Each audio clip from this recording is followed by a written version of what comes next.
रहीम अस्सलाम वालेकुम नाज़रीन, आप यूट्यूब चैनल देख रहे हैं। मैं इमरान खान हूँ। अब पाकिस्तान में ईद के 3 दिन मुकम्मल हो चुके हैं और कल से रेगुलर काम शुरू हो जाएगा। छुट्टियाँ तो बेशक ख़त्म नहीं हुई, लेकिन मामलात बहुत तेज़ी से आगे बढ़ रहे हैं। और क्या मुज़ाकरात होंगे, तो मेरे पास साफ़ जवाब है कि किसी की कोई नीयत नहीं है मुज़ाकरात करने की, बल्कि पसे पर्दा जो कार्रवाइयाँ डाली जा रही हैं उनमें कुछ चीज़ें मुझे आज पता चली। सहूलतकार किसी सूरत बाज नहीं आ रहे, वो इमरान खान को कत्ल करने की भी कोशिश करेंगे और उन लोगों को भी गिरफ़्तार करने की या कत्ल करने की कोशिश करेंगे जो लोग रास्ते में रुकावट बन रहे हैं। यानी रजीम चेंज ऑपरेशन किया पाकिस्तान की एस्टेब्लिशमेंट ने। पाकिस्तान की एस्टेब्लिशमेंट के पाकिस्तान में बहुत बड़े बड़े स्टेक्स हैं, उनके बहुत बड़े बड़े कारोबार हैं, वो बहुत ताकतवर हैं पाकिस्तान में। वो हर तरह का धंधा करते हैं अपने काम के अलावा, और वो जो धंधे करते हैं उससे उनको बहुत मुनाफा मिलता है और वो इतना बड़ा है कि उसको छोड़ा नहीं जा सकता। तो एस्टेब्लिशमेंट के लोग इमरान खान के ख़िलाफ़ हैं। नवाज़ शरीफ ने जब इस धंधे के बारे में पूछना चाहा तो उसके लिए ज़मीन तंग हो गई थी, लेकिन मियाँ नवाज़ शरीफ अपने सवालात का जवाब नहीं दे पाए थे। नवाज़ शरीफ को और बेनज़ीर को और बाकी लोगों को जब जब निकाला गया, पाकिस्तानियों ने मिठाइयाँ बांटी थी। इसलिए बांटी थी कि वो करप्ट लोग थे, उनके पास सवालों के जवाब नहीं थे। पहली मरतबा एस्टेब्लिशमेंट ने रजीम चेंज में एक ऐसे आदमी को निकाल दिया जिसके खिलाफ कोई बयानिया नहीं बनाया जा सका। पाकिस्तानी खड़े हो गए और एस्टेब्लिशमेंट बेनकाब होना शुरू हो गई। अब एस्टेब्लिशमेंट के बाद 2 रास्ते हैं, या तो वो सरेंडर करे पाकिस्तानी अवाम के सामने और वो ये कहें कि हम ये गंदा काम छोड़ देंगे और आज के बाद पाकिस्तानी ही पाकिस्तान को चलाएंगे, हम बाहर से फैसले नहीं इंपोर्ट करेंगे और ना हम बंद कैमरों के फैसलों को पाकिस्तानी अवाम के ऊपर मुसल्लत करेंगे। दूसरा तरीका यह है कि वो अपनी लड़ाई को जारी रखें, पसे पर्दा साजिशें करते रहें, लोगों को रास्ते से हटाते रहें, गिरफ्तार करते रहें, डराते रहें, खौफजदा करते रहें, ऑडियोज़ और वीडियोज़ लीक करते रहें, लोगों को खौफजदा करके उनको रास्ते से हटाने की कोशिश करते रहें और अगर कोई ना माने तो इवन उसे कत्ल कर दिया जाए। इस वक्त सबसे ज़्यादा ख़तरे में जिसकी जान है वो इमरान खान है। इमरान खान साहब को पहले भी मारने की कोशिश की जा चुकी है, दोबारा भी मारने की कोशिश की जाएगी, और ये इमरान खान साहब खुद कई मरतबा कह चुके हैं। और ये खुफिया जो एजेंसियों की रिपोर्टें लाकर जमा करवाते हैं, ये एक्चुअली उसको मैनेज कर रहे होते हैं कि जी इनकी तो जान पहले से ही खतरे थी। हम तो बता रहे थे कि दुश्मन मुल्क मारना चाहता है, इधर कोई अपना भी मार दे तो कहते हैं दुश्मन मुल्क मारना चाहता है। पहले एक मजहबी बयानिया बनाया, अब दुश्मन मुल्क और कलदम तंजीमों का बयानिया बना रहे हैं। तो इस तरीके से इमरान खान को मारने की कोशिश की जाएगी और इमरान खान साहब इस बात को बखूबी जानते हैं। कुछ ताकतवर लोग इस बात को समझते हैं कि इमरान खान को अगर मार दिया गया तो उसके बाद पार्टी बिखर जाएगी, पीटीआई 4 टुकड़ों में डिवाइड हो जाएगी और ये मुकाबला नहीं कर पाएंगे। थोड़े अरसे के बाद जब इलेक्शन होगा तो पीटीआई का एक आधा टुकड़ा मिला के बाकी जमातों के साथ एक मिलीजुली सरकार बना के तो पाकिस्तान को हम आगे बढ़ा लेंगे। इस तरह हमारे इक़्तिदार का सूरज कभी गरूब नहीं होगा और सियासतदानों को डिवाइड एंड रूल जैसे आज तक हम करते चले आए हैं, आइंदा भी ऐसे ही करते चले जाएंगे। और ये जो एक बड़ी रुकावट इमरान खान की सूरत में हमारे सामने आकर खड़ी हो गई है, ये रुकावट हम दूर कर देंगे। तुर्की की एस्टेब्लिशमेंट के सामने भी तैयब उर्दगान आकर खड़ा हो गया था, लेकिन अवाम ने तैयब उर्दगान का साथ दिया और एस्टेब्लिशमेंट को ज़ेर कर लिया। और उसका फ़र्क अब आप ये देखें कि वो वैसा नहीं है जैसे पहले हुआ करता था। ना वहाँ के लोग वैसे हैं, ना वहाँ के इदारे वैसे हैं, ना वहाँ की एस्टेब्लिशमेंट अब उस तरीके से चीज़ों को इस्तेमाल कर सकती है। मैं ये नहीं कह रहा कि तैयब उर्दगान ने जो कुछ किया उसके बाद सब कुछ ठीक किया, बहुत सारी चीज़ें गलत भी हैं, लेकिन इमरान खान साहब एक वैसी ही मुसीबत एस्टेब्लिशमेंट के गले में पड़ गए हैं, वैसी ही मुसीबत आ गई है। अब एस्टेब्लिशमेंट को अगर ये लगता है ना, तो मैं एक चीज़ पर वार्न कर दूँ, आपने इस मुल्क के अंदर बार बार कत्ल किए हैं और कत्ल करवाए हैं। आपने इस मुल्क में बार बार रजीम चेंज ऑपरेशन किए हैं और रजीम चेंज ऑपरेशन करवाए हैं। आप अपने मफादात के लिए पाकिस्तान के अंदर सियासतदानों को कठपुतलियों की तरह इस्तेमाल करते रहे हैं और बंद कमरों के फैसले इस कौम पे मुसल्लत करके पाकिस्तान को आपने यहां तक पहुंचा दिया है। यानी बांग्लादेश की करप्ट सियासी अशराफिया ने बांग्लादेश को $50 अरब का मुल्क बना दिया है, ज़खायर के साथ $40 अरब से ज़्यादा। और हमारी ईमानदार एस्टेब्लिशमेंट ने हमें इतना वार दिया है कि हम $16 अरब से 1 साल के अंदर $4 अरब तक पहुंच गए हैं। यह मेहरबानी हमारी एस्टेब्लिशमेंट ने की है। इंडिया के करप्ट सियासतदानों ने उन्हें $600 अरब की इकॉनमी बना दिया है और हमारी ईमानदार एस्टेब्लिशमेंट ने हमें कहां पहुंचा दिया है? $4 अरब पे। यह मुकाबला करेंगे, दुनिया का मुकाबला करेंगे इकॉनमी में। कैसे करेंगे, हमारी स्टैब्लिशमेंट ने हमें चलने ही नहीं दिया, कभी इसका बाजू मरोड़, कभी उसको पकड़, कभी उसकी गिच्ची दबा। और अब तो सूरत यहां पे आ गई है कि मजहबी जुनूनियों को इस्तेमाल किया जा रहा है मुझे, क्योंकि पूरा खेल बताया गया है, एक एक चीज मुझ तक पहुंचाई गई है कि बाकायदा चंद लोगों को लॉन्च किया गया है और उनके जरिए से एक प्रोपेगेंडा उठाया जा रहा है मजहबी जुनूनियत का। और मैं अपने बारे में भी आपको बता दूं कि अब भी एक प्रोपेगेंडा लॉन्च किया गया है जिसमें यह साबित करने की कोशिश की गई है। मैं एक ये वीडियो आपको दिखा रहा हूं, इसका लिंक जो है वो भी आपको मैं ये दिखा रहा हूं, आप इस वीडियो को सुन सकते हैं अगर ये प्रोपेगेंडा आप तक पहुंचा है तो। ये कहा जा रहा है कि नवाज शरीफ के दौर में मैंने वीलॉग में कुछ और कहा था और इमरान खान के दौर में कुछ और कहा था। मैं नवाज शरीफ के दौर में वीलॉग ही नहीं करता था, फिटे मुंह तुम्हारी शक्ल के ऊपर। हामिद मीर को मैंने ये पहले बताई थी ये बात और हामिद मीर ने मेरी जान को पहले भी खतरे में डाला था। ये वही गंदा खेल दोबारा खेला जा रहा है और इसको पूरा प्लान किया गया है। पहले मजहबी जुनूनी छोड़े गए, उन्होंने मेरे ऊपर सोशल मीडिया पे अटैक किया और फिर पीएमएलएन का मीडिया सेल है और उसके बाद चंद और लोग हैं, मैं सबका नाम नहीं लेना चाहता। एक चीज मैं आपको और बता दूं कि मुस्लिम लीग नून ने अपने मीडिया सेल के अंदर लगभग 300 के करीब लोगों को भर्ती किया है मुबैना तौर पे और कई लोगों को लाखों रुपए में तनख्वाह भी मिल रही है। और उन लोगों ने हाथ खड़े करके पीएमएलएन को यह बता दिया है कि जितने बंदे आप भर्ती करेंगे उतना ही काम हम कर सकते हैं, आपको ऑर्गेनिक सपोर्ट पाकिस्तान के लोगों की जानिब से इस वक्त नहीं मिल सकती।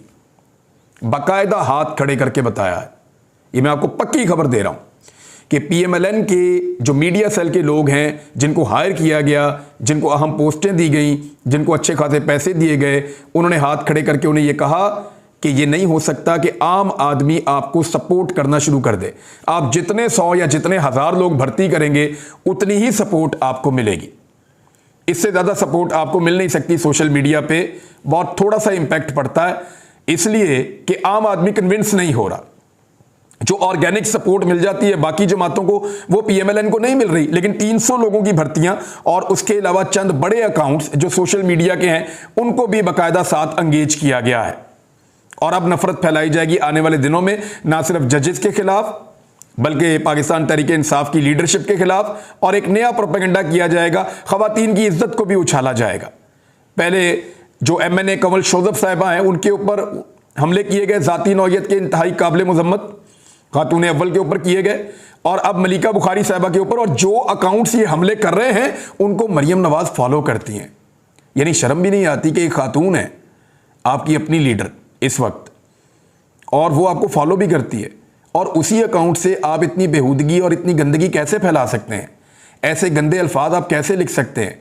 या किसी खातून की इज्जत को आप कैसे तार तार करने की कोशिश कर सकते हैं सोशल मीडिया पे? और कंटिन्यूसली ये लोग कर रहे हैं और इनको बाकायदा बाय डिजाइन इसके लिए पे किया जाता है। तो ये पीएमएलएन की भर्तियां मैंने आपको बता दिया है। मुस्लिम लीग नून और इलेक्शन कमीशन के दरमियान बहुत तेजी से राब्ते हो रहे हैं। पाकिस्तान तहरीके इंसाफ को अभी इसका आइडिया नहीं है, लेकिन जैसे जैसे इलेक्शन करीब आएंगी तो उन्हें पता चलेगा कि बहुत सारी चीज़ें पहले तय हो चुकी हैं। मुबैना तौर पे जो मुझे इन्फॉर्मेशन दी गई है, कुछ सोर्सेज से इन्फॉर्मेशन मिली है, वो ये कह रही है कि इलेक्शन कमीशन और पीएमएलएन के दरमियान एक बड़ा ज़बरदस्त वर्किंग रिलेशन बनाया गया है और बड़े तरीके से एक एक ऑफिसर को, एक एक हल्के को मैनेज किया जा रहा है कि कौन सा बंदा कहाँ लगाया जाएगा। जो इलेक्शन कमीशन का हसास डाटा है मुबैना तौर पर, मैं आपको फिर कह रहा हूं कि जिसने मुझे इंफॉर्मेशन दी है मुबैना तौर पे, उसका ये क्लेम है कि इलेक्शन कमीशन का जो हसास डाटा है उस तक पीएमएलएन की रसाई दी जा रही है पंजाब में, ताकि पीएमएलएन को ये पता हो कि कहां पे कौन बंदा होगा, कहां पे कौन बंदा होगा, उसको एंगेज करना है, उसको कैसे करना है, उस पोलिंग स्टेशन में क्या करना है, उस हल्के में क्या करना है, उनको एक्सेस दी जा रही है। वोटर लिस्टों का मामला हो या दीगर चीजें हो, इवन आरटीएस के साथ क्या करना है ये भी पीएमएलएन के पास इख्तियार मौजूद होगा। लेकिन क्या इसके साथ वो इलेक्शन जीत सकते हैं? इसके बावजूद वो इलेक्शन जीतने की पोजीशन में नहीं आ रहे। धांधली के सारे तरीकेकार इख्तियार कर लिए, नए तरीके भी ढूंढ लिए, फिर भी इलेक्शन जीतने की पोजीशन में इसलिए नहीं आ रहे कि पब्लिक की तादाद बहुत ज्यादा खिलाफ है, फर्क बहुत ज्यादा है। 30-70 का फर्क है, कहीं पे 25-75 का फर्क है, कहीं बहुत बेहतर भी है तो वहां पे भी बहुत बड़ा फर्क है। इतना बड़ा फर्क कवर नहीं हो सकता। पीएमएलएन के वोटर मौजूद होंगे लेकिन वोट ही नहीं देना चाहते, मायूस हैं। पाकिस्तान तहरीके इंसाफ का वर्कर तो वोट देना चाहता है, आम पाकिस्तानी इस वक्त तहरीके इंसाफ को वोट देना चाहता है, जिसने पहले नवाज शरीफ को भी वोट दिया हुआ है, जिसने एक दौर में पीपल्स पार्टी को भी वोट दिया हुआ है, वो आज मायूस हो गया।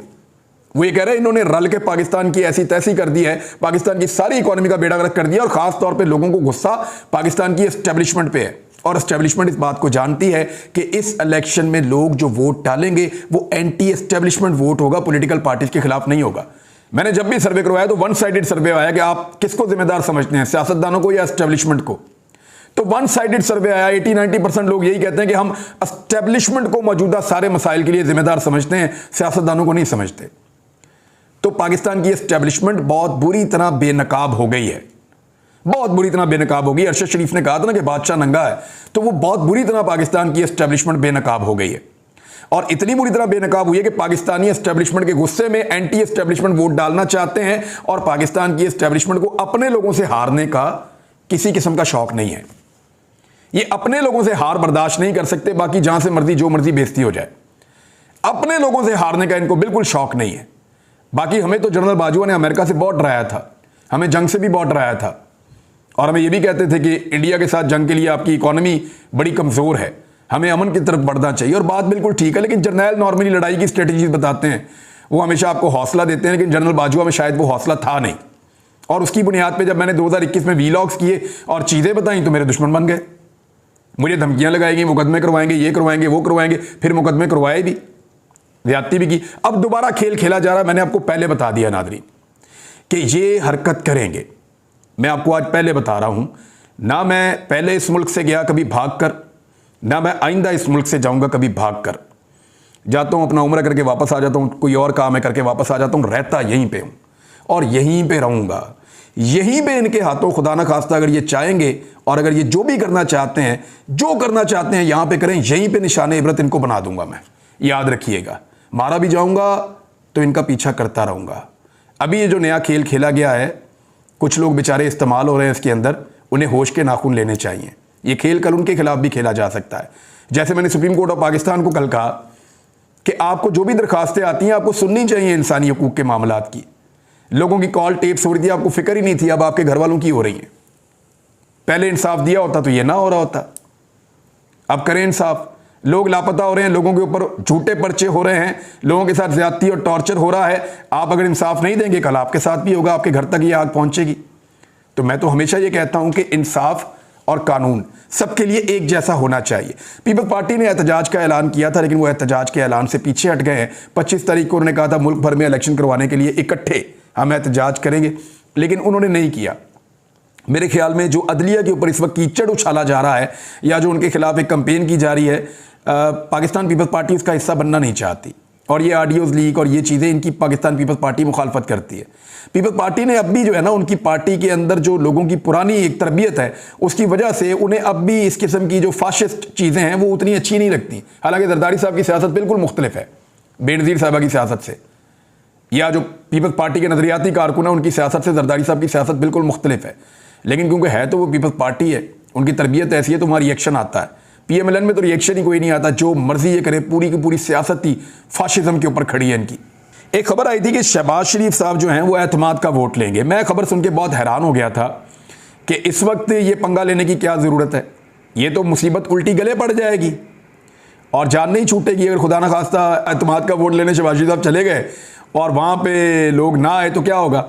तो फौरी तौर पे मेरे जहन में आया कि ये एस्टेब्लिशमेंट तो मौजूद है, जिन्होंने रजीम चेंज के बाद ये हुकूमत बनाई है, वो लोग क्यों ना शहबाज शरीफ को एतमाद का वोट दिलाएंगे। वो बिल्कुल शहबाज शरीफ को एतमाद का वोट दिलाएंगे और पूरी कोशिश करेंगे कि शहबाज शरीफ अपना एतमाद का वोट ले लें।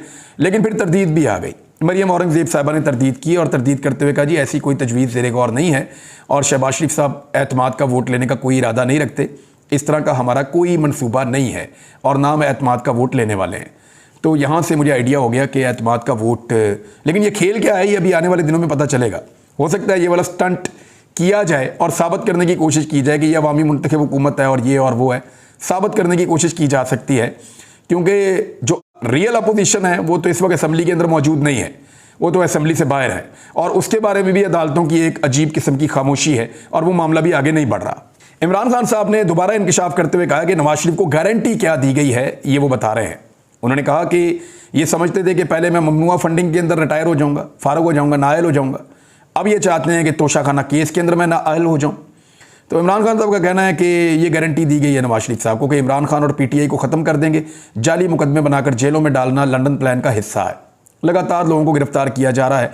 अभी जो रिसेंट एग्जाम्पल है, 5 दिन गुजर गए हैं इंस्टाग्राम का पाकिस्तान तहरीक इंसाफ का एक वर्कर है, अताउर रहमान उसका नाम है, उसको अगवा किया गया है और इमरान खान साहब ने भी मजम्मत भी की है, रिहाई का मुतालबा भी किया है और उन्होंने ये कहा कि जिस तरह से कारकुनों को उठा के गायब किया जाता है वैसे ये एक नया सिलसिला है। ये पुलिस नहीं कर सकती, FIA नहीं कर सकती, ये एस्टेब्लिशमेंट के लोग करते हैं, एजेंसियों के लोग करते हैं। बंदा उठाया गायब कर दिया, पता ही नहीं किधर है। पुलिस वालों के पास जाओ कहते हमें नहीं पता, FIA वालों के पास जाओ कहते हमें नहीं पता। तो बंदा फिर उधर ही होता है जहाँ पे सबको पता है। तो वो बंदा उठाकर ले जाते हैं, वहाँ जाके उसको झाड़ते पूछते हैं, उसको चेक करते हैं, पता नहीं उसको क्या दिखाते हैं, उसका क्या देखते हैं। उसके बाद फिर बंदा छोड़ देते हैं। एक का भी सॉफ्टवेयर अपडेट नहीं हो रहा। वहीं पे बैठ के बंदों से बयानात दिलवा देते हैं। जब बंदे छूट के वापस आते हैं तो वो पहले से ज़्यादा मजबूती से इमरान खान के साथ खड़े हो जाते हैं। एस्टेब्लिशमेंट को ये बात समझ नहीं आ रही कि ये 2023 है, ये 1990 नहीं है, नंबर 1। नंबर 2, ये पाकिस्तान टेलीविज़न का दौर नहीं है सिर्फ, यहाँ पे इस वक्त सोशल मीडिया की एक बहुत बड़ी रियलिटी मौजूद है। और तीसरी बात यह है कि इमरान खान नौजवानों का लीडर है। यहाँ नौजवान बहुत बड़ी तादाद में, अब किस किस को मारेंगे, किस किस को दबाएंगे? ये हो नहीं सकता, आपसे होगा नहीं, आप कर नहीं पाएंगे। मैंने पहले भी आपसे ये कहा था, अब भी आपको ये कह रहा हूँ कि ये डिफरेंट लोग हैं, इनके सामने सरेंडर करें, सारा पाकिस्तान जीत जाएगा। एस्टेब्लिशमेंट को चाहिए कि अपने लोगों से हार जाए ताकि पूरा पाकिस्तान जीत जाए। लेकिन अगर एस्टेब्लिशमेंट बज़िद है और अपने लोगों को हराना चाहती है तो याद रखिएगा, आप अपने लोगों को हरा तो देंगे पर आप सेलिब्रेट कहीं नहीं कर सकेंगे, ये मेरी बात याद रखिएगा। और अपने लोगों को हराकर आप भी पूरी तरह से हार जाएंगे। अब तक के लिए इतना ही, अपना ख्याल रखिएगा, अपने चैनल का भी। अल्लाह हाफ़िज़।